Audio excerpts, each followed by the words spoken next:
Próxima notícia é o seguinte. Saiu hoje, no site da NASA, um negócio espetacular, meus amigos. Espetacular. Nós temos as imagens mais próximas já feitas do Sol até hoje na história da humanidade pela missão da NASA, missão Parker Solar Probe. Mandei a ideia para você, ó. São dois vídeos. Pode pôr o videozinho lá de baixo primeiro? Esse aí não, põe o outro. Tem um segundo aí? Não, esse não é o segundo? Não, esse aí, ó. Esse aí é só um vídeo mesmo. Ó. Isso aí, galera, são as imagens mais próximas do Sol que a gente já fez. Imagens feitas a, se não me engano, é 6,1 milhões de quilômetros. Deixa eu converter aqui, porque esse negócio de miles to quilômetro é 3,8, isso aí. São imagens feitas a nada mais, nada menos que 6,1 milhões de quilômetros. Isso é muito, muito perto, tá? Esse videozinho é curtinho mesmo, só tem 5 segundos. O outro que é maiorzinho.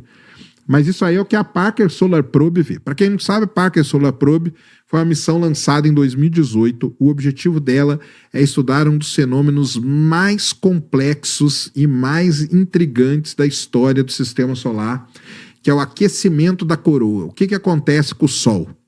Lá no centro do Sol, a temperatura é na casa dos 15 milhões de graus. Aí, obviamente, que você vai saindo do centro do Sol, vai esfriando. Quando você chega na superfície do Sol, a temperatura é na casa dos 6 mil graus. E aí você tem a coroa, que é um negócio que está no espaço já. Que era para ser o quê? Muito mais frio. Concordam comigo? No meio, 15 milhões. 6 mil e depois era para ser. Mas não é. A temperatura na coroa é de 1 milhão de graus. Esse é um problema chamado o problema do aquecimento da coroa. Como que a gente resolve esse problema? A gente não sabe por que acontece isso na coroa solar. E a Parker Solar Probe está lá justamente para isso. Por isso que ela entra dentro da coroa solar.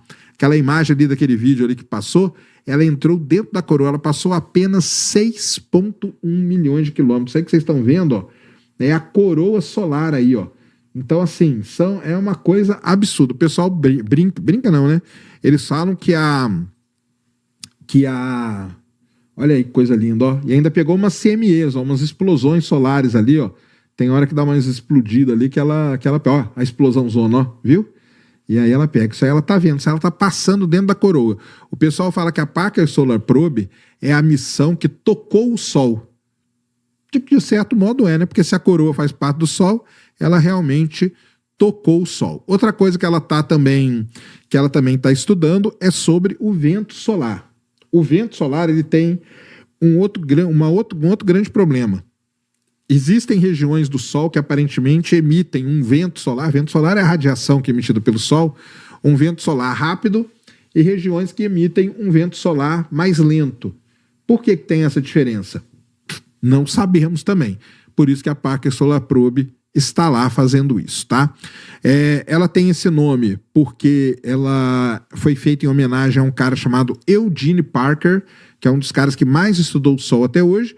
E o Eugene Parker tem uma coisa muito legal. Ele é um cara que estava vivo quando a Parker Solar Probe foi lançada. Dificilmente você encontra pessoas que homenageiam sondas e que estão vivas na hora que elas são lançadas. Mas está aí, em 1958, o Eugene Parker fez isso. Então, como que a gente explica um vento solar rápido e um vento solar devagar? Como que pode existir essas coisas?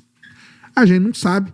E a Parker Solar Probe está lá para isso. Por isso que ela passa muito pertinho do Sol e fez essas imagens aí, que até agora são as imagens mais próximas já feitas. Essa imagem aí foi feita no dia do Natal, tá? Foi feita no dia 25 de dezembro de 2024, quando ela passou apenas 6,1 milhões de quilômetros. Coloca um videozinho ali do YouTube agora. Coloca esse aí. Aí é o lançamento dela, ela foi lançada no Delta IV Heavy, tá? O foguete que já não existe mais, já foi aposentado, beleza? Tá aí, dá uma paradinha aí, né? Volta aí na setinha um pouquinho. Foi muito, vai pra frente. Pra frente? É. Foi demais aqui. Aí, ó, dá uma parada. Então, a Parker Solar Probe, pessoal, é isso aqui. Como que ela chega tão perto do Sol? Ela tem esse escudo aqui, ó. Esse escudo aqui é um escudo feito de carbono, tá? E todo um compósito aqui atrás, e ele aguenta milhões de graus. E aí tem um negócio muito interessante. Por que que a imagem da Parker Solar Probe, a imagem é feita daquele jeito? Porque ela não tem nenhuma câmera apontada diretamente para o Sol. Obviamente, né, que se ela tivesse uma câmera apontada para o Sol, seria queimada a câmera. Então, as câmeras dela ficam meio aqui de lado, ó. Ela olha para o Sol meio como se fosse uma visão periférica. Por isso que a imagem é daquele jeito ali. Solta aí para nós. Então, as câmeras dela ficam ali do lado. Essa câmera que fez essa imagem é a Whisper, ó. Ela passou a 15 milhões de milhas do Sol, 11 milhões, 5.3, 4.5. Tá vendo? Tá aí a órbita dela, ó, em dezembro de 2024. Foi o dia até que ela bateu o recorde de velocidade, tá? Tá aí, ó, 3,8 milhões de milhas do Sol, que dá 6,1 milhões de quilômetros. Então, todas as imagens. Aí o cara estudando ela lá, ó. Chegou, pá. Então, ela fica, ó. Ele pegou bem na hora que deu uma CME, que é uma explosão. Pode passar pra frente aí? Aí, ó, tá aí, ó. Dá uma paradinha. Aqui, ó, tá vendo o instrumento dela aqui, ó? Ele fica atrás do escudo. Então, como que ele vê? Ele vê porque ele vê meio de lado, assim. É o Wide Field Imager for Solar Probe. A gente chama de Whisper, tá? Esse instrumento dela. Pode soltar aí. Aí tá lá, ó. Tá vendo, ó? Do jeito que eu falei, ó. Ele vê como se ele estivesse vendo de lado, assim, ó, uma visão periférica. Então tá ali, ó, o Sol, obviamente, né? Ela não tá vendo, mas ela tá passando pela coroa solar. E aí ela vê toda essa atividade aí. É um negócio sensacional. Pode passar para frente aí, que ele só vai colocar para... Não tá aí, ó. Coroa solar. Pode passando. Pode passando. Pode ir. Aí é legal, eles vão mostrar aí, ó, tá vendo? Então, ó, teve uma injeção de massa coronal, ó. Foi no Natal do ano passado que teve isso aí. Pode passar mais? Vamos ver. É isso, ó. Uma doideira, né, cara? É muito perto, tá? Muito perto. Ela tem órbita mais próxima, ela vai ter órbitas mais próximas do que isso. Mas ela está passando aí, então, ela nunca na história da humanidade nós vimos uma imagem tão próxima assim do nosso Sol feita pela Parker Solar Probe. Sérgio, desculpe a minha ignorância, mas a coroa seria uma espécie de atmosfera do Sol? Exatamente isso. Por isso que a gente esperava que ela fosse mais fria. Mas ela é 1 milhão de graus e a superfície é 6 mil graus só, tá? No canal NASA Goddard tem um vídeo, Hubble's AI Revolution, que fala sobre isso que a moça falou.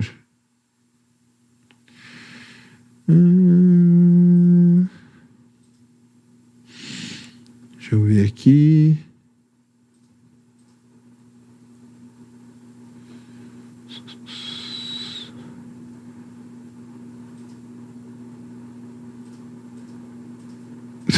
Não pode não, cara. Isso pode ser um peido filmado em raio-x. Não pode não, viu, Fabrício? Fica tranquilo que não é não, tá? Lembrando, né, que a coroa solar a gente vê quando aqui da Terra? Quando tem um eclipse total. Todo mundo vai lembrar de eu gritando, né? Olha a coroa! É justamente isso. Só tem um jeito da gente ver a coroa solar, é nessa hora aí, entendeu? Ai, ai. Tem provas de que não é? De que não é o quê? Um peido? Tenho. Ai. Como ela aguenta a temperatura? Então, capitão, ela aguenta por causa daquele escudo de calor dela, que é muito poderoso. Aquele escudo dela ali aguenta 10 milhões de graus, se não me engano, tá? 10 milhões de graus. Então... quando tá no final da balada. Isso aí, Alan Cordeiro. É o meme, né, que a galera fez, né? Estou no final da balada e não peguei ninguém. Olha a coroa! Ai, ai, viu? Sérgio, vocês acreditam que vamos conseguir coletar tanta vasta energia como essa do Sol? Não, nunca, cara. Vai ser praticamente economicamente inviável, tá? Então é isso que acontece. O Kellington Lopes mandou cincão. A missão Artemis já era mesmo? Não, cara. Vai lá no Ciência Sem Fim News da semana passada que eu mostrei os 10 bilhões de dólares que vão salvar a NASA, tá? Que vão salvar a NASA.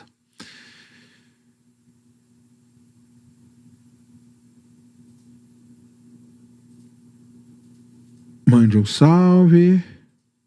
Qual é o material do escudo de calor dela? Carbono, cara. É um escudo de carbono, que o carbono aguenta esse calor aí. E tem um negócio no espaço, né? No espaço, o calor é transmitido por radiação. Então, basta você ter ali aquele ponto ali, e atrás dele é super frio, tá? Atrás é super frio por conta disso, porque não tem outro tipo de propagação de temperatura, tá? Então está aí, ó, a imagem, né? Até hoje, tá? Na história da humanidade, a gente não teve nenhuma imagem tão próxima assim do Sol. Imagem feita a apenas 6,1 milhões de quilômetros, tá? Isso é muito pouco. Só para vocês terem uma ideia, deixa eu ver aqui qual que é a distância da... A órbita de Mercúrio. Mercúrio está a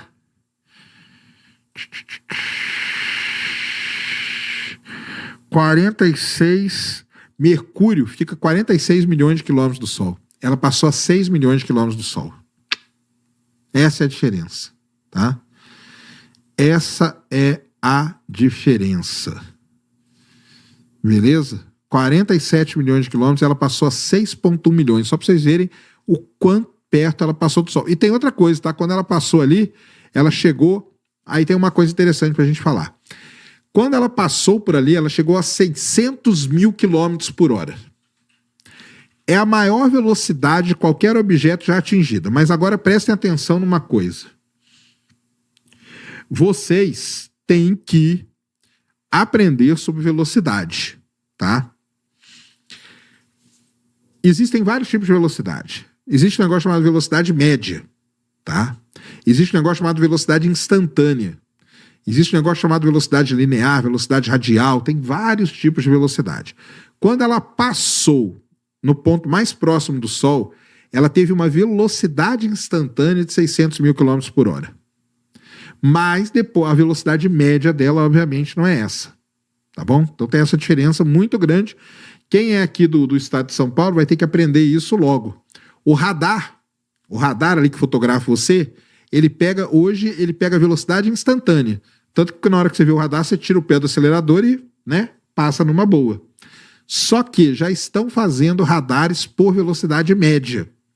E aí é um problemão, porque é o seguinte, eles sabem a distância entre dois radares e eles sabem que para a pessoa sair de um radar e passar no outro a 60 km por hora, ela demoraria tanto tempo. Se você passar mais rápido, quer dizer que você estava acima da velocidade média, você será multado. Ou seja, vai ter que todo mundo aprender a fazer conta com velocidade média. Tá? Todo mundo vai ter que fazer conta com velocidade média. Porque senão você vai ser multado. Tá? Então é isso. Está aí a Parker Solar Probe fazendo as imagens mais próximas do Sol. Por que ela não cai no Sol? Por conta da velocidade dela, cara. Exatamente por conta da velocidade. Se a velocidade dela for menor, aí ela entraria no Sol. Tá bom?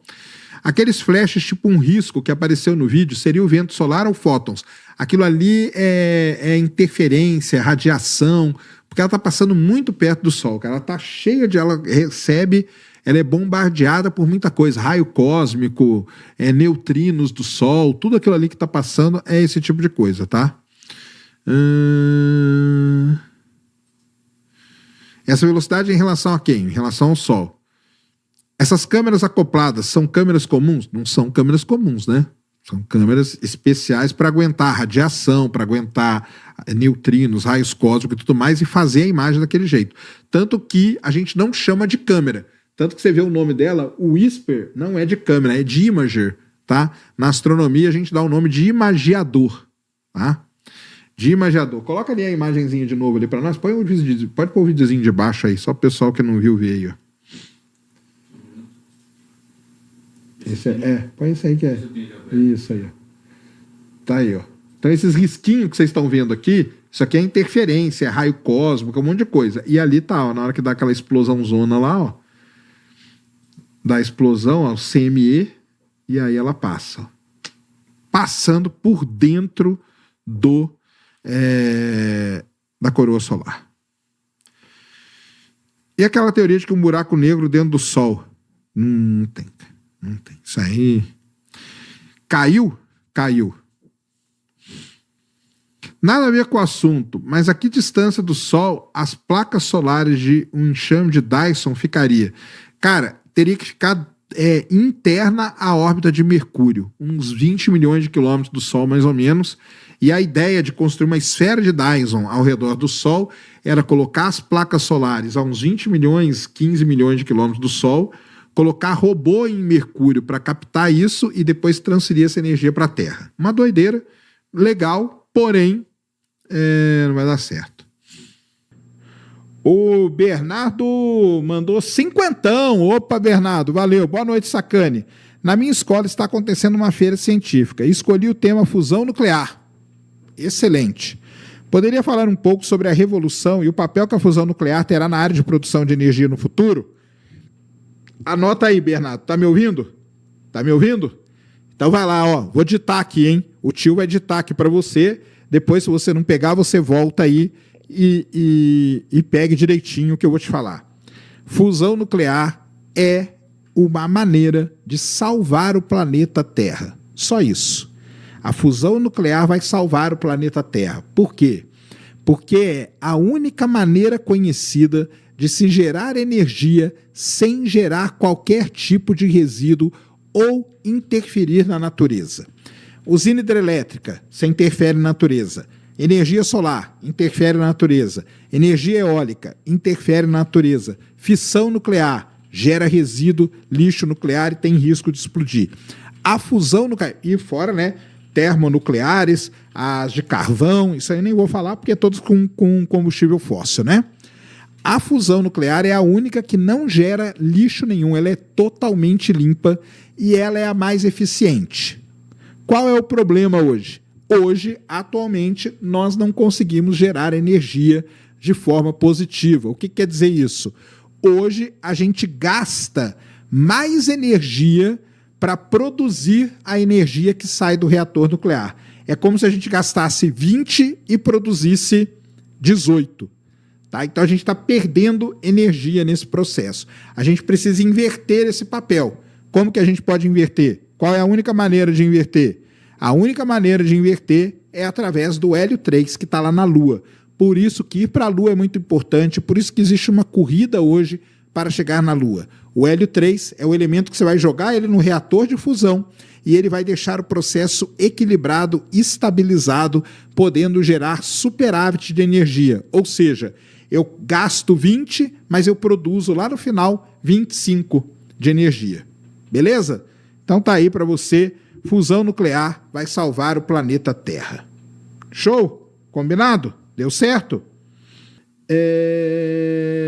Outra notícia aqui que saiu na NASA também foi a seguinte. Pode abrir essa imagem zona aí? Tá legal. Então vamos lá, galera. O que acontece é o seguinte. Todo mundo pergunta, né? Sérgio, qual que é o próximo telescópio espacial da NASA, tal? O próximo telescópio espacial da NASA tá aí, ó. É esse telescópio ali, ó. Tá ali, ele ali, ó, bonitinho. É o Nancy Grace Roman. Por que ele tem esse nome? Porque a Nancy Grace é a mãe do Hubble, tá? A Nancy Grace Roman foi a mãe do Hubble, lá na época em que o Hubble... ela fica gigante, é assim mesmo. Ela fica gigantesca. Não tem problema não, pode pôr assim grandona mesmo, põe ali no canto ali, ó, o pessoal vê o telescópio, sobe. Aí, ó, ele ali no cantinho ali, ó. Isso aí. Então a Nancy Grace Roman foi a mãe do Hubble, ela que fez o Hubble ir para frente, lá no começo da história do Hubble. Esse telescópio, antigamente, ele chamava-se WFIRST, tá? Que é o Wide Field Infrared Telescope, ou seja, ele é um telescópio no infravermelho com um grande campo de visão. Ele é diferente do James Webb, que é um telescópio de zoom, tá bom? Uma coisa interessante, esta nave que você está vendo aqui, ó, ela foi doada pela Força Aérea Americana para a NASA. Por quê? Porque esse telescópio aqui, ele seria usado pela Força Aérea Americana. Para quê? Não sabemos. Ou seja, ele é um tipo de arma ou um tipo de nave secreta que a Força Aérea Americana, hoje Space Force, tem no espaço, tá? Ele tinha 2, ele doou um para a NASA e a NASA está fazendo umas modificações para transformar ele no próximo grande telescópio espacial, o Nancy Grace Roman. O que aconteceu hoje, então, foi o seguinte, que chegaram, né? chegou lá na NASA para ser instalado nele. Ah, volta ali que tem um videozinho. Agora que eu vi que tem um vídeo ali embaixo. Põe ali que vai ser mais legal de ver. Chegou hoje na NASA. Aí desce aí, ó. Aí, ó, tem esse videozinho aí, ó. Chegou hoje na NASA e os painéis solares aí, ó, do Nancy Grace Roman, tá vendo? Então os caras foram aí, ó, instalar os painéis solares do Nancy Grace Roman, os painéis aí que vão dar energia ao próximo telescópio espacial da NASA. A questão, ele aí, ó, deitadinho, ó, tá vendo? E eles colocando ali os painéis solares no Nancy Grace Roman. É uma configuração meio diferenciada, né, de painel solar que ele tem, mas é bem interessante mesmo. Chegaram aí como que ele vai ficar, ó. E aí acho que lá no espaço ele vai abrir. Deixa eu ver se eu acho que uma imagem do Nancy Grace para vocês. Mas tem uma coisa muito interessante no Nancy Grace Roman, que é o seguinte: será que ele vai para frente? Ou será que ele vai ser cancelado? Não sabemos. Tá? Ele é um instrumento, né, e que fica sempre no limbo aí de todas essas decisões de orçamento da NASA, porque ele é um negócio científico, né? Os detalhes aí do painel, ó. Ele é um negócio, uma missão científica. E as missões científicas da NASA, elas vêm sofrendo, cada ano sofrem cortes e mais cortes, tá? Então, será que vai? Não sei. E quando ele abrir no espaço, agora que eu tô vendo aqui, ele vai abrir, vai só levantar ali, ó. Os painéis vão só levantar aqui.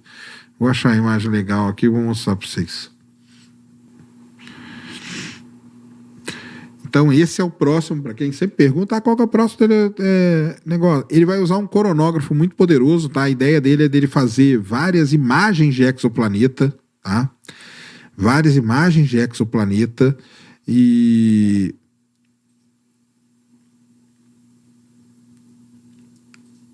pode ver coisas interessantes aí. Então ele vai fazer imagem direta de exoplaneta, tá? O Nancy Grace Roman. Então tá aí, é um momento importante. Por que é um momento importante? Porque indica pra gente que ainda tem esperança, né? Porque senão eles vão estar mexendo no telescópio, né?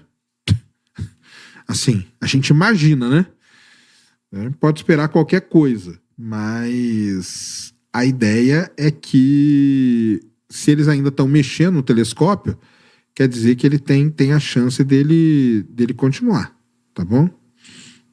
Então tá aí, os painéis solares dele. E quando ele abrir, ele vai ficar assim, igual tá mais ou menos aqui, ó, vai abrir essas duas partes para um lado, duas partes para o outro, e ele vai ficar em cima ali do telescópio, tá?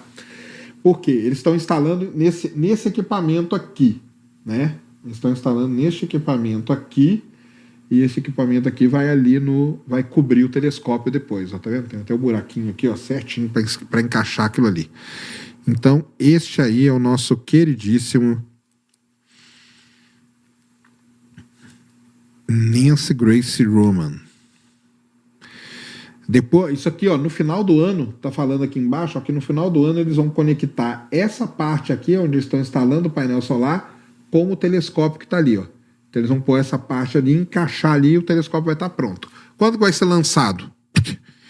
Como eu falei para vocês, não sabemos. A promessa é que ele seja lançado no maio de 2027, tá?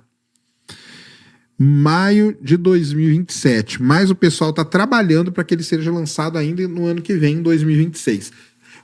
Qual que é a ideia, né? Como ele pode sofrer com os cortes de orçamento da NASA, a ideia é deixar ele pronto o quanto antes e lançar ele o quanto antes, para não dar problema, né? Porque se der problema, pelo menos já lançou, e aí depois que se vire lá no espaço, né? Aí que depois que estiver no espaço, tá feito. Beleza? E aí tem uma coisa muito legal que eu preciso falar para vocês. Atualmente, e isso vai perdurar ainda durante séculos talvez, nós não vamos conseguir nunca ver o interior de um exoplaneta. São planetas pequenos, são planetas que estão muito longe, orbitam estrelas, tudo atrapalha, nós não vamos conseguir ver. Só que aí que entra o negócio mais legal de todos nessa história do James Webb. Analisando a atmosfera do exoplaneta, a gente consegue entender como é o interior dele. Isso é que é sensacional na astronomia. Você não precisa ver o exoplaneta para saber como que ele é no seu interior. Você tendo uma boa análise da atmosfera do exoplaneta, você tem uma boa ideia de como é esse exoplaneta lá dentro. Por isso que vários sites de notícia astronômica, eles postaram o seguinte com essa matéria aqui. Eles postaram assim, James Webb analisa o interior de um exoplaneta. Aí muita gente falou, mas o James Webb ele viu dentro do exoplaneta, viu como que é? Não. Ele viu a atmosfera e através da atmosfera a gente tem uma ideia de como que é o exoplaneta ali em si. Muito bem. Lembra-se do problema. Qual que era o problema desse planeta? Como explicar a atmosfera dele inflada? Da onde que vem o calor que gerou isso, esse calor excedente para inflar a atmosfera do exoplaneta? Muito bem. Analisando ali, você viu que tem dióxido de enxofre, tem amônia, tem vapor d'água, tem monóxido de carbono, tem tudo isso. Quando os astrônomos analisaram os dados do WASP-107bzinho, eles descobriram algo muito legal. O que eles descobriram? Eles descobriram que esse exoplaneta ele tem um negócio chamado aquecimento de maré. O que é o aquecimento de maré? O aquecimento de maré é exatamente a mesma coisa que acontece com Io, que é a lua de Júpiter. Quando ela passa perto, né, quando esse planeta passa perto da estrela, ele sofre, né, ele é todo infla, né, ele estica todo. Quando o planeta vai para longe da estrela, ele fica um pouco mais frio, ele contrai. Então, esse movimento de esticar e contrair, isso acaba aquecendo o planeta. E esse calor excedente serviu para inflar a atmosfera dele e transformar ele num planeta algodão doce. Então, assim, é um espetáculo o que o James Webb faz. É um espetáculo. Não é aquecimento global, não, cara. Chama aquecimento por maré. Porque depende da distância que o planeta está da sua estrela. Não é também travamento gravitacional, que é uma outra coisa, tá? Ele é aquecido por maré. O lance dele ficar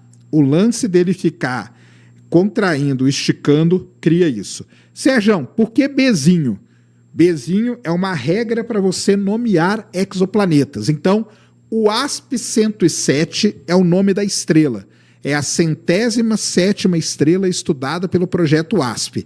Quando você descobre o primeiro exoplaneta, ela ganha o Bzinho. Se tiver um segundo, C, D, E e assim por diante. Entendeu?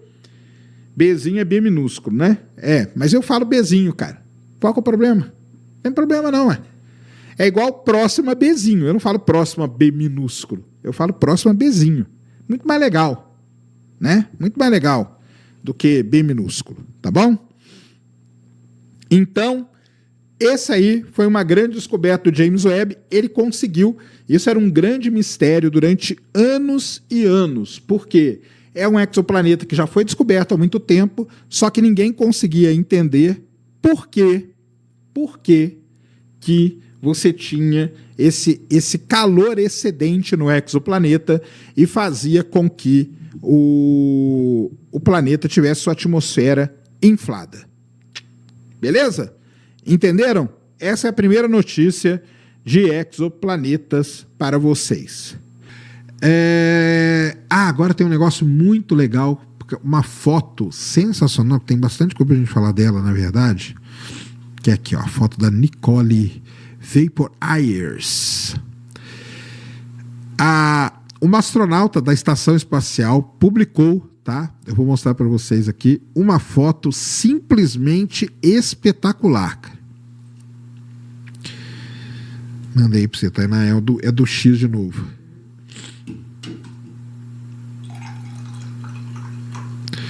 Vamos lá que a gente vai falar um pouquinho sobre isso aqui que a Nicole, olha isso. Olha que imagem maluca. Isso é imagem, tá, galera? Isso aí não é desenho, não é nada. Isso aí é foto. Olha ali que ela mostrou, ó. Então é o seguinte, o que você está vendo aí é uma sprite, tá? Quando a ISS estava passando sobre o México e os Estados Unidos, ela conseguiu capturar esse sprite maravilhoso aí. Sprites são TLEs, que a gente chama, eventos luminosos transientes, que ocorrem acima das nuvens e são desencadeados pela intensa atividade elétrica nas tempestades abaixo. Temos uma ótima visão de cima das nuvens, então os cientistas podem usar esse tipo de imagem para entender melhor a formação e as características do TLE. É impressionante, cara, que ela pegou aqui, ó, o que seria a base do sprite, né? E o sprite parece que ele é um jato gigantesco que bate lá na... Cara, essa imagem aqui, na hora que eu vi isso, que eu falei, não, cara, isso não é possível que isso é uma imagem. Isso deve ser desenho, mas não é. É a imagem feita pela Nicole Vapor Ayers, tá? Ela está a bordo da Estação Espacial Internacional e o que acontece é basicamente isso aqui, galera. Vou mostrar aqui para vocês um negócio. É a imagem, cara, é uma das imagens mais lindas, tá? De sprites que eu já vi até hoje. Aqui, ó. Abre essa figurinha aqui, ó, Tainá, pra nós, ó.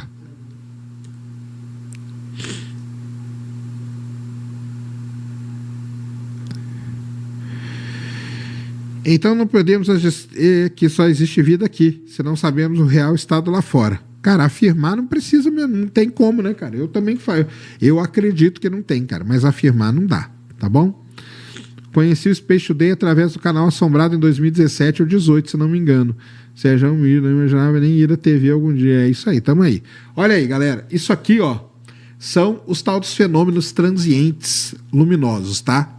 Então nós temos ali embaixo, ó, o Blue Jets, tá? Que é muito famoso. Tem Blue Jet na ISS, eu vou pegar aqui, ó. Já teve um Blue Jet fotografado na ISS. Blue Jet.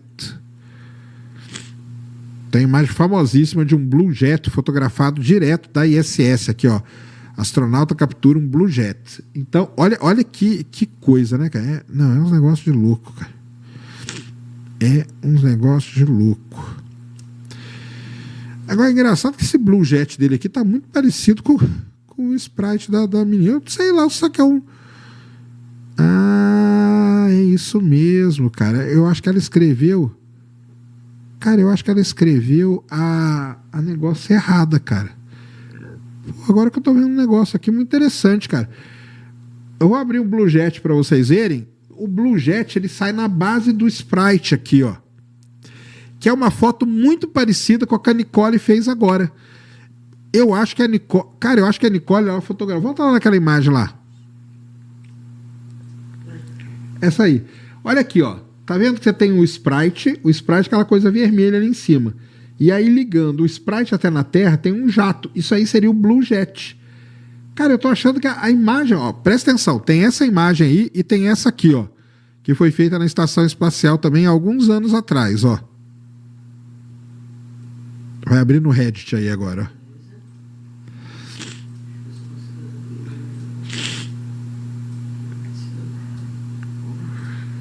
Olha aí, galera. Não é a mesma coisa? Não é bem parecido? Aliás, sabe quem fez essa foto aí? Vocês não vão acreditar. Ele, Butch Wilmore.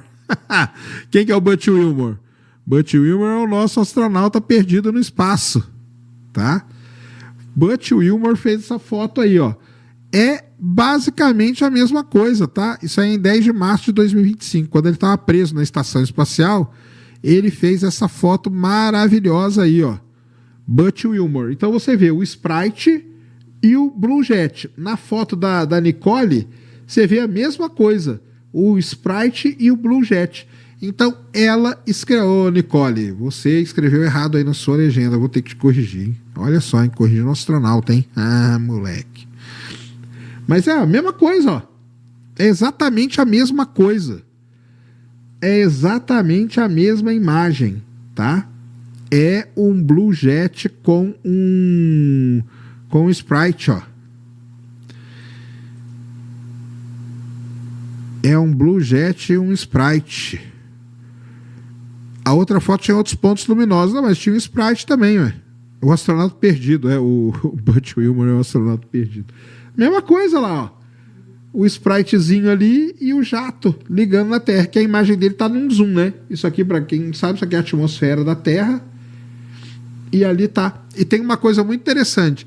Sabe quem, quando a Nicole chegou na estação espacial, ela falou que sabe quem que ensinou ela a tirar foto do espaço? Porque tirar foto do espaço não é tão fácil assim como você pensa. Foi o Butch que ensinou ela a tirar foto. Então, ensinou tão bem que ela fez a foto bem igual a dele, ó. Caramba, cara. Então, isso aí, ó, galera. É o Sprite ali em cima e o tal do Blue Jet ali embaixo, ó. Então, a Nicole Ayers também fez aí uma foto lindíssima, né? Então, como ela falou, né? Aqui na Terra a gente vê esses fenômenos. O grande Zaparoli, que fica lá no Rio Grande do Sul, ele é especialista em fotografar esse tipo de fenômeno, tá? E tá aí, ó, um Blue Jet e um Sprite vermelho fotografado pela Nicole Vapor Ayers, direto da ISS. E por que a gente tá conseguindo fazer isso agora, né? Porque agora a gente tem as câmeras e tudo mais, tudo muito mais sensível, né? Então o pessoal consegue fazer esse tipo de imagem, tá? Então existem vários fenômenos, tem os elfos, né? Volta lá naquele gráfico lá. Então, ó, tem os Blue Jets, são os jatos, tem os Sprites, tá? Os tendrios, que são como que eu vou dizer, os filamentos aqui do Sprite, tá? E aqui em cima tem os elves, que a gente chama os elfos, né? Que todos esses são fenômenos que acontecem na atmosfera. Muita gente vê Sprite e confunde Sprite com alienígena, tá? Porque ele pisca, depois ele pisca em outro lugar, depois pisca em outro, a pessoa fala, lá estava se movimentando, um negócio vermelho que soltava raio e tal. Não é, nada mais é do que esses caras aí chamados de Sprites, tá? Então, Sprites são muito confundidos. Então tá aí, ó. Belíssima imagem da Nicole Vapor Ayers, Sprite vermelho e um Blue Jet aí, fotografado direto da Estação Espacial Internacional para todos nós. Nos últimos, o que o Saulo Pérez está falando é o seguinte, ó, nos últimos 70 anos, 100 estrelas desapareceram do nada no universo. Coloca aí para nós, Cris. Para quem não sabe, eu tenho um site, né, há muito tempo, isso aí é muito antigo, desde 2008 que eu escrevo esse site, chama-se spacetoday.com.br, tá? Então, eu escrevo nele todo dia, 4, 5 notícias, tá? E ontem eu coloquei lá para vocês esse caos aí, que são as 100 estrelas que desapareceram do nada no universo. Como que elas desapareceram? Muito provavelmente elas colapsaram diretamente para buraco negro, tá? É um caso muito interessante, elas não viraram supernova, tá? Aí, ó, o mistério das 100 estrelas desaparecidas no universo, tá? Elas desapareceram sem deixar rastro nenhum. Se você descer aí, ó, pode descer tudo, pode ir lá no final, tá o artigo lá. Então, para quem quiser ler, ó, tá o textão aí, ó, bonitão, ó. Aí, passo horas escrevendo isso aí para vocês, tá? Pode ir descendo. Pode ir, tá lá embaixo, lá no final, tá aí o texto, tudo explicadinho, ela se transformando em buraco negro, por que acontece, como que eles analisaram, olha aí que legal, pode descer. E lá no final, ó, tá aí, ó, tem o artigo científico para você pegar e ir na fonte original, porque isso que é importante, tá bom? Para ir na fonte original, tá? Ale Bernardo, Sérgio, sabe quando eu vou ler seu site? Eu sei, cara, nunca, provavelmente nunca, mas eu tô na minha campanha, eu não desisto da minha campanha. As pessoas têm que voltar a ler. Leiam, é muito importante para a vida de vocês, tá bom? Então tá lá. Essa vinheta é um barato, viu? Então é o seguinte, a notícia é diferente, mas é dentro da mesma área. E aí sim, é o segundo link, viu, Cris? Segundo, é uma notícia aí que foi divulgada ontem. Ontem eu falei disso, hoje eu fiz vídeo no Space Today sobre isso. e é uma das notícias mais espetaculares dos últimos tempos. Aí, talvez esse ano, cara, talvez a desse ano, essa aí, ó, é talvez a notícia mais importante desse ano até agora. Os astrônomos descobriram um exoplaneta raríssimo de se descobrir. Um exoplaneta que tem o tamanho de Vênus. Isso mesmo, o exoplaneta tem o tamanho de Vênus.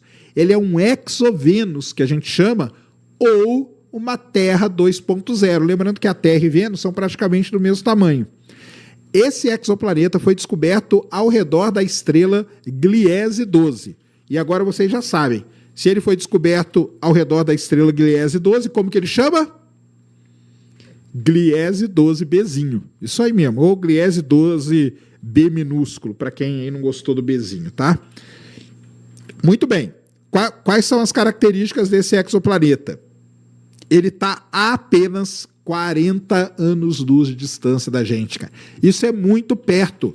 40 anos-luz na astronomia não é nada, tá? Ele é nosso vizinho aqui, o Gliese 12Bzinho. Então, ele é um exoplaneta cuja temperatura média dele, agora é que é legal, preste atenção nisso. A temperatura média deste exoplaneta é de 42 graus.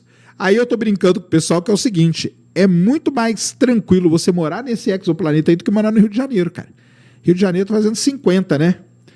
Então, é um pulo, cara. Um pulo, tá? Um pulinho. Então, o Gliese 12Bzinho, a temperatura dele é de 42 graus só. Ele é dentre os 5.000 e poucos exoplanetas já descobertos, talvez aquele que tenha a menor temperatura. Ele é hoje, dos grandes candidatos a ser um planeta habitável. Só existe um pequeno porém nesse exoplaneta. Nós não sabemos se ele tem atmosfera. E aí o que nós vamos fazer? Nós vamos entregar este exoplaneta para o James Webb. O James Webb vai olhar para ele, porque esse exoplaneta, ainda bem, ele foi descoberto pela técnica do trânsito. Quem descobriu ele foi a TESS, a sonda da NASA que observa exoplanetas por meio do trânsito. Trânsito é quando o planeta passa na frente da estrela. A curva de luz da estrela dá uma queda e aí você detecta o exoplaneta. Beleza?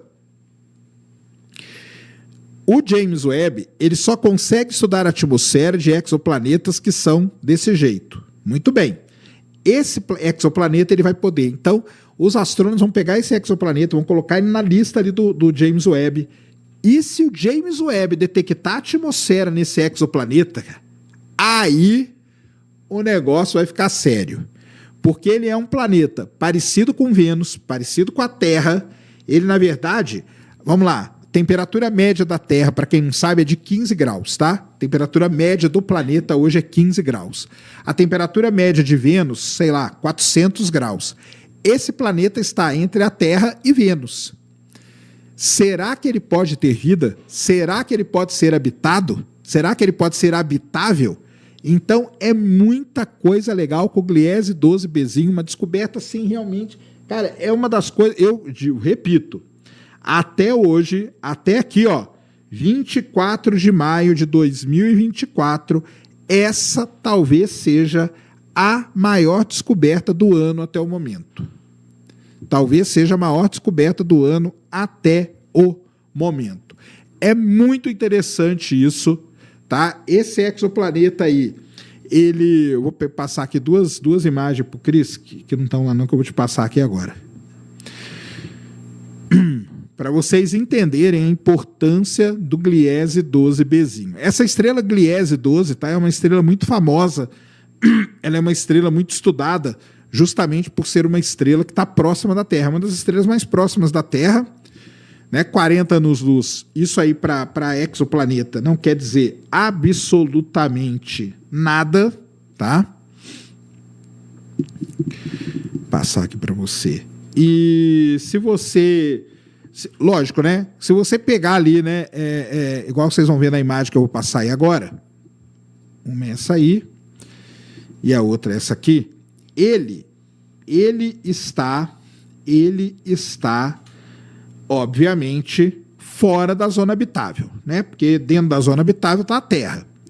Só que isso aí não quer dizer muita coisa, viu, galera? Isso aí não quer dizer lá muita coisa, não. Aumenta essa figurona aí.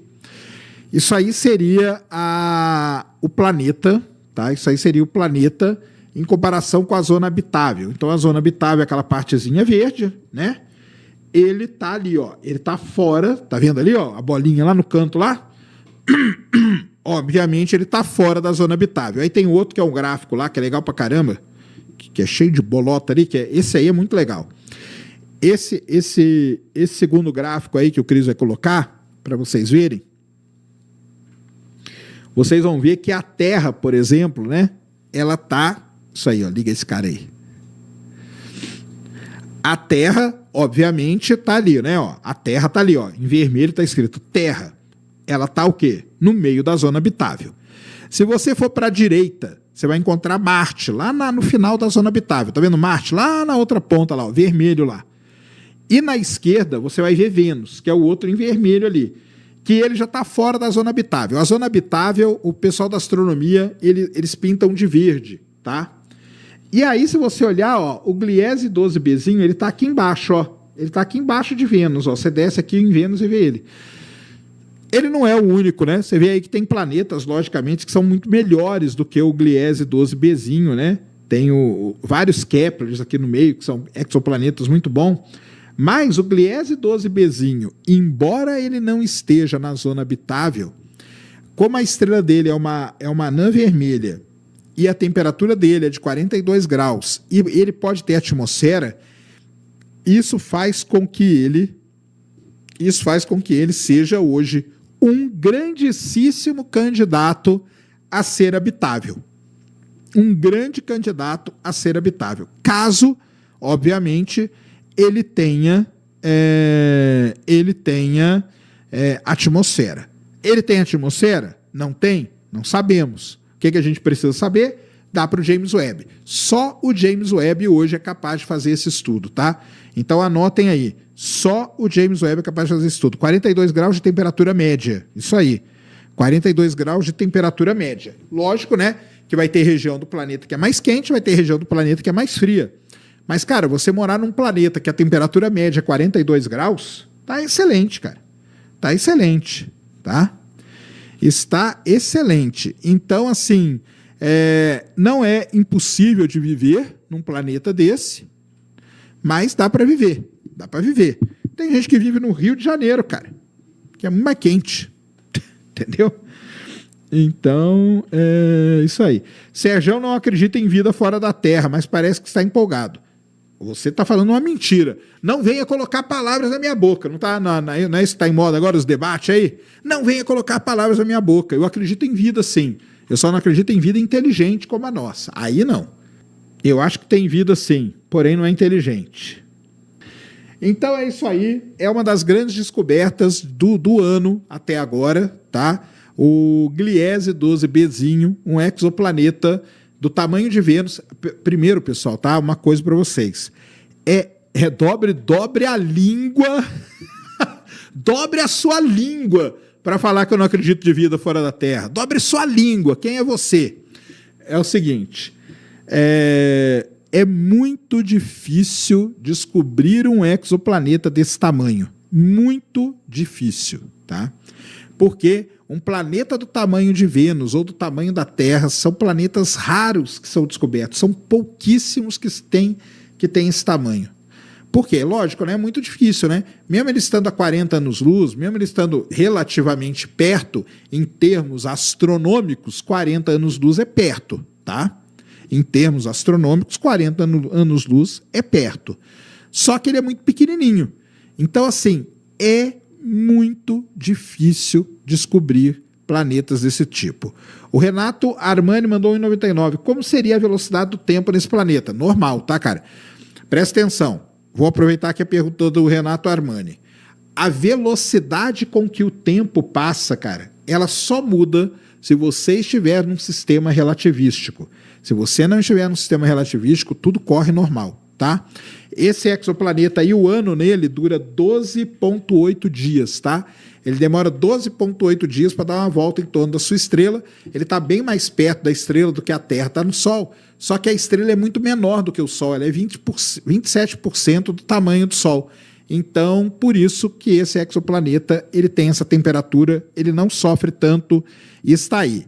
Agora, o grande lance é, será que ele tem atmosfera? Se ele tiver, aí o negócio vai ficar bom demais, tá? Bom demais. Quem lembra quando James Webb divulgou as primeiras imagens científicas? Lembra? O presidente dos Estados Unidos foi lá e divulgou a primeira imagem, que era o aglomerado de galáxia lá, e o pessoal faz aquela coisa toda, aquela cena. Americano, cara. Americano. Você pode odiar ele, você pode detestar ele, mas uma coisa que o que eles sabem fazer é festa. Se eles sabem fazer uma coisa, eles sabem transformar um evento que é mostrar num pedaço de papel algumas imagens num evento de verdade. E a Euclid agora, quarta-feira, ela ia fazer exatamente a mesma coisa que o James Webb fez o ano passado, aliás, o ano retrasado, que é mostrar as suas primeiras imagens científicas. Pouquíssima, acho que ninguém viu, eu assisti, mas acho que ninguém mais assistiu, tá?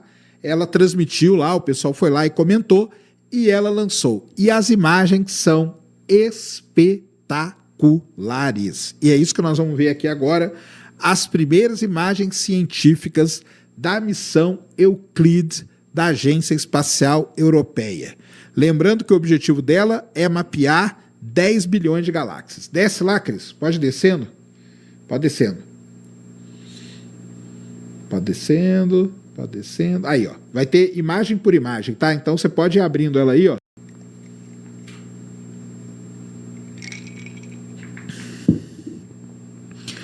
Olha aí que coisa linda. Essa primeira imagem, tá?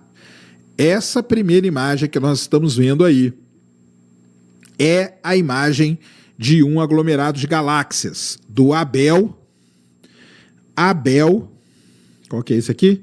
2390, tá? Então, é a melhor imagem já feita até hoje deste aglomerado de galáxias.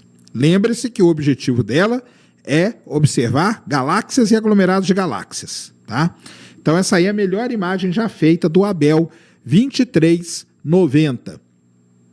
Nessa imagem aí, vocês estão vendo mais de 50 mil galáxias. Mais de 50 mil galáxias estão aí nessa imagem que você está vendo. Essa imagem aí também, ela tem também vários exemplos muito legais de lente gravitacional. Muita lente gravitacional, tá? O que é muito importante para estudar a matéria escura, porque através dos efeitos de lente gravitacional a gente consegue calcular também a distribuição de matéria escura, tá bom? Então, essa aí é o Abel 2390, esse aglomerado de galáxias que vocês estão vendo aí, ele fica localizado a 2,7 bilhões de anos-luz de distância da Terra, o que é uma distância relativamente boa. 50 mil galáxias estão aí. É como se fosse o campo profundo do James Webb, mas calma, porque tem imagens mais espetaculares do que essa, beleza? Então, show. Vamos para a próxima agora, Cris. Aí você pode sair. Essa aqui, ó. Hã? Essa aqui vem?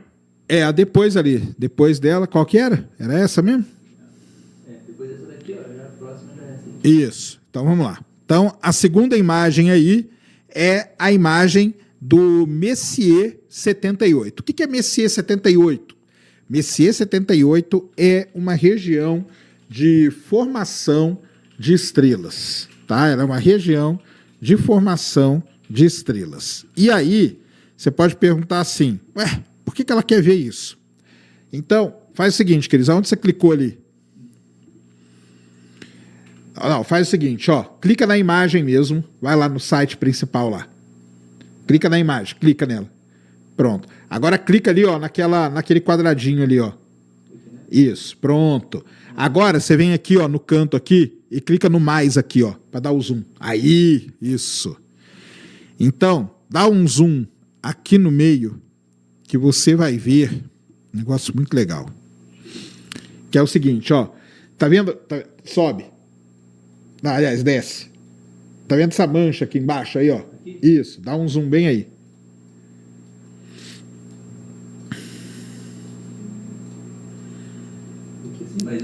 Mais um. Pode dar o máximo que dá. Isso aí.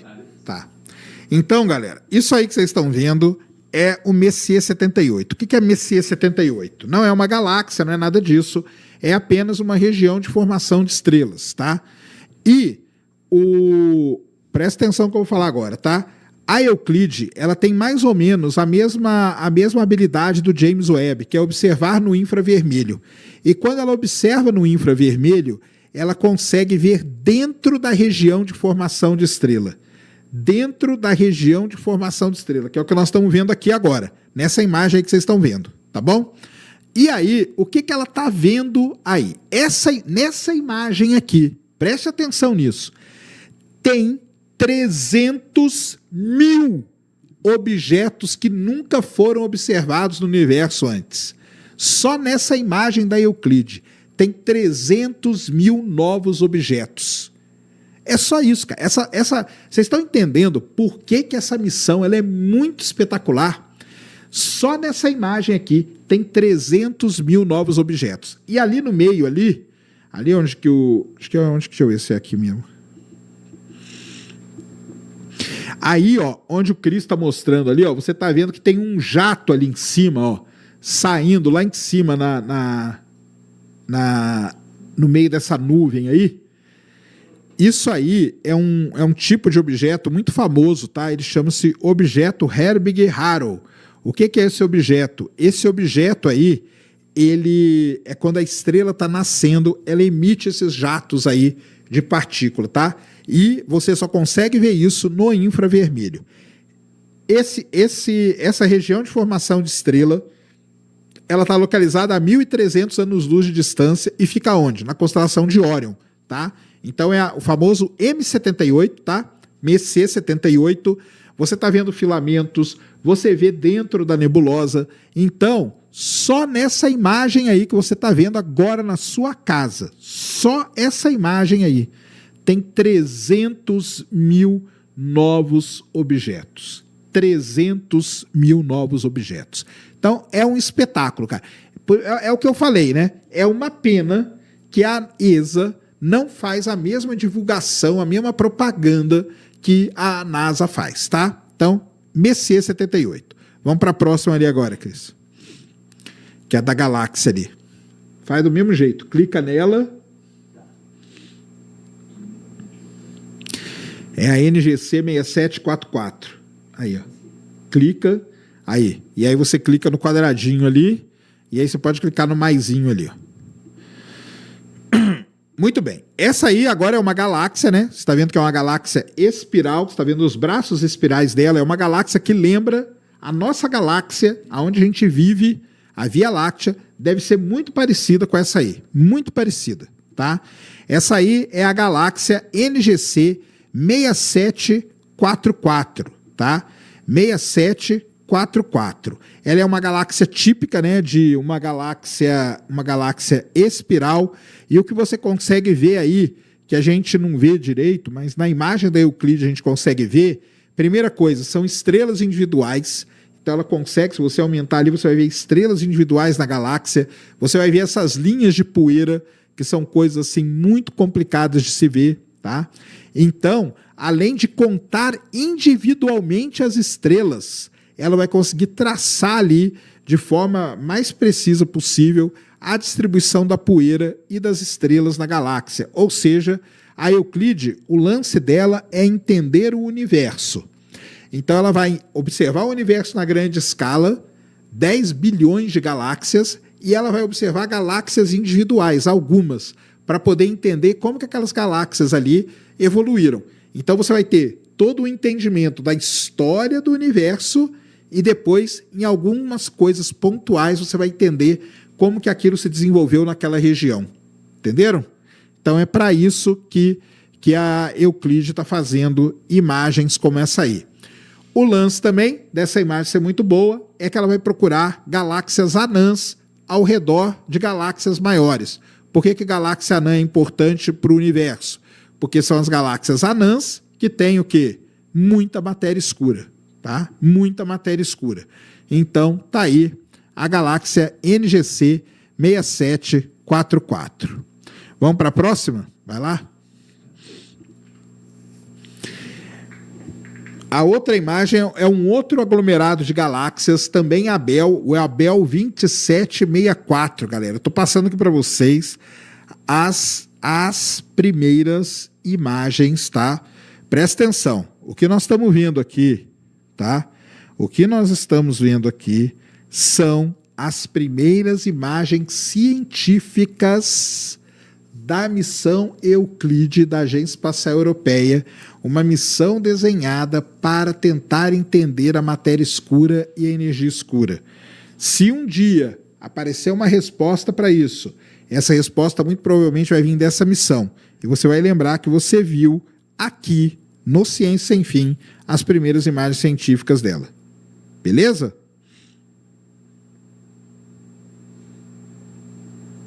Tá bom? Então vamos lá. Estamos aqui no Abel 2764. Também é um aglomerado de galáxias. Você está vendo aí, ó, clicou nele? Pode dar um zoom aí. Pode ir para cima dele. Não, é só para mostrar aí.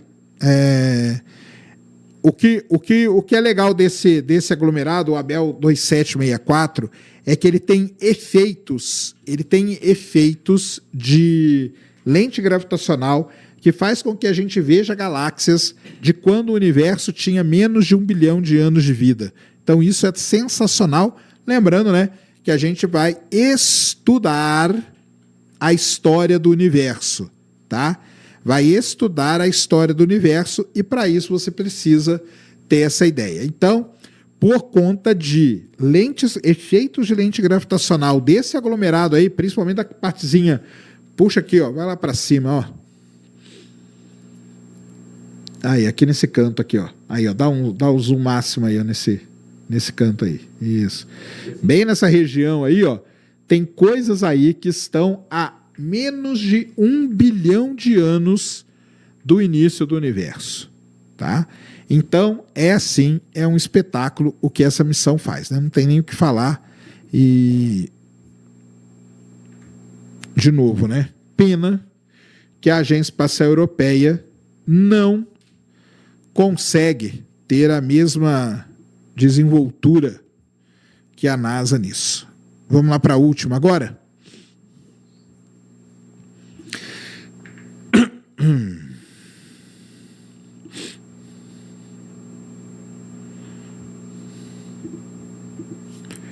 Isso, essa aí, isso mesmo.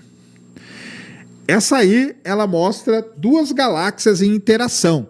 São as galáxias do grupo dourado, que a gente chama, tá? Você está vendo aí as galáxias interagindo, tá? Interagindo. E por que isso é importante? Porque lembra o objetivo da Euclide. O objetivo da Euclide é estudar como que o universo evoluiu. Interações galácticas foram talvez um dos principais mecanismos que ajudaram o universo a evoluir desde o seu nascimento. Então, ela vai estudar alguns exemplos típicos de interação de galáxia. Olha uma coisa, tá? Que todos eles falaram durante a apresentação dessas imagens é o seguinte, galera. Olha a qualidade da imagem da sonda Euclide. Eles falam que não existe sonda espacial que faça imagens mais nítidas do que essa que nós estamos vendo aí, tá? Então, assim, realmente é um absurdo o que a Euclide está conseguindo nos mostrar. Lembrando que isso aqui é o começo só, tá? São só as primeiras galáxias, as primeiras imagens científicas feitas pela missão Euclide da Agência Espacial Europeia. E para terminar, Cris, vai lá. Na hora que termina todas as imagens, tem um mapinha lá.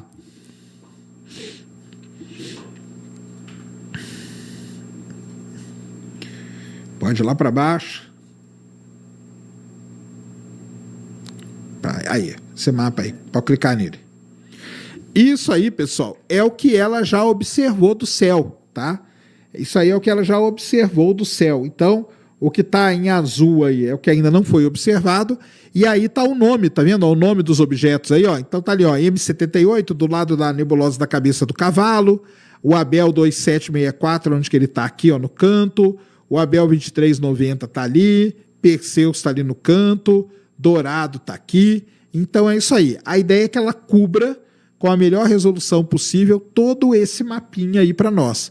E aí nós vamos ter uma das primeiras ideias de como que é o universo na grande escala. Beleza? Então tá aí para vocês. Missão Euclid lançou essa semana as suas primeiras imagens científicas. Uma missão da Agência Espacial Europeia que tem como objetivo estudar o lado escuro do universo, energia escura, matéria escura, evolução de galáxias, estudar também regiões de formação de estrela, porque ela tem essa capacidade. Então está aí para vocês um momento histórico, hein? Momento histórico da astronomia. Lembrando, né? Pena que não fez todo aquele hype, né? Igual faz igual faz a NASA. Foi lançado ano passado? Sim, foi lançado ano passado a missão. Aliás, ela foi lançada o ano passado a bordo do Falcon 9, que teve lançamento agora, o booster dele de quarta-feira, né? De quarta-feira foi o que lançou a missão Euclid. Tá bom? Guilherme Cruz mandou dezão. Serjão, se uma civilização se comunicasse através de código Morse, piscando uma lanterna direcionada para nós, essa lanterna teria que ter qual tamanho? Para as cara, que isso? Para a gente poder ver? O problema não é o tamanho, né? O problema é a energia que ela ia ter que disparar. Ela poderia ser um pulsar, por exemplo, que são pulsares que são muito distantes, mas a energia disparada pelo pulsar é gigantesca, tá? Otávio Augusto mandou cincão. Sérgio, você concorda que a estrutura do universo parece com a estrutura do cérebro humano? Muito, cara. Concordo demais, tá? Concordo demais. Fernando Apoena mandou 200, deve ser ienes, né? Um asteroide colide com a Lua. Pode ficar perto da Terra? Não só pode, como atualmente a Terra tem uma segunda Lua, que é resultado de um impacto que teve na própria Lua, tá bom? Existe alguma região observável do espaço que tem um vazio? Muitas regiões, tá? São os os big voids que a gente chama, tá? E muito provavelmente, tá? E muito provavelmente a gente mora num vazio cósmico, tá? Muito provavelmente a gente mora num vazio cósmico, tá bom?